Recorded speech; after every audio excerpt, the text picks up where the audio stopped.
Italian प्रधानमंत्री Giorgia Meloni ने मंगलवार को भाजपा के नेतृत्व वाले एनडीए के 2024 के लोकसभा चुनाव जीतने के बाद प्रधानमंत्री नरेंद्र मोदी को बधाई दी।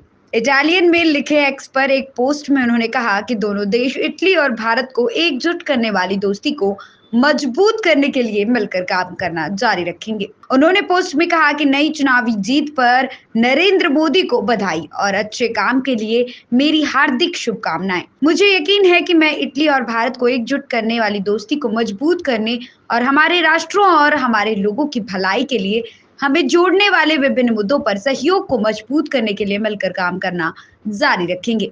इसके जवाब में प्रधानमंत्री नरेंद्र मोदी ने कहा कि उनकी सरकार भारत इटली रणनीतिक साझेदारी को गहरा करने के लिए प्रतिबद्ध है, जो साझा मूल्यों और हितों पर आधारित है। भाजपा के नेतृत्व वाले एनडीए ने 292 सीटें जीती, जबकि विपक्षी दल इंडिया ने कड़ी टक्कर देते हुए 233 सीटें जीती। भाजपा ने 240 सीटें जीती, जो बहुमत के लिए जरूरी 272 सीटों से कम है, जबकि कांग्रेस ने 99 सीटें जीती है, जो 2019 में मिली 52 सीटों से ज्यादा है। क्षेत्रीय संगठनों और निर्दलियों सहित अन्य ने 16 सीटें जीती।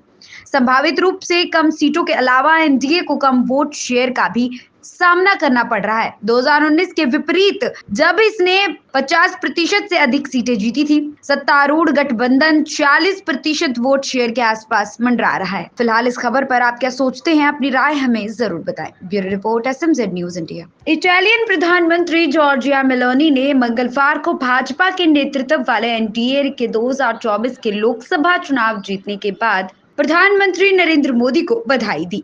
इटालियन में लिखे एक्स पर एक पोस्ट में उन्होंने कहा कि दोनों देश इटली और भारत को एकजुट करने वाली दोस्ती को मजबूत करने के लिए मिलकर काम करना जारी रखेंगे। उन्होंने पोस्ट में कहा कि नई चुनावी जीत पर नरेंद्र मोदी को बधाई और अच्छे काम के लिए मेरी हार्दिक शुभकामनाएं। मुझे यकीन है कि मैं इटली और भारत को एकजुट करने वाली दोस्ती को मजबूत करने और हमारे राष्ट्रों और हमारे लोगों की भलाई के लिए हमें जोड़ने वाले विभिन्न मुद्दों पर सहयोग को मजबूत करने के लिए मिलकर काम करना जारी रखेंगे।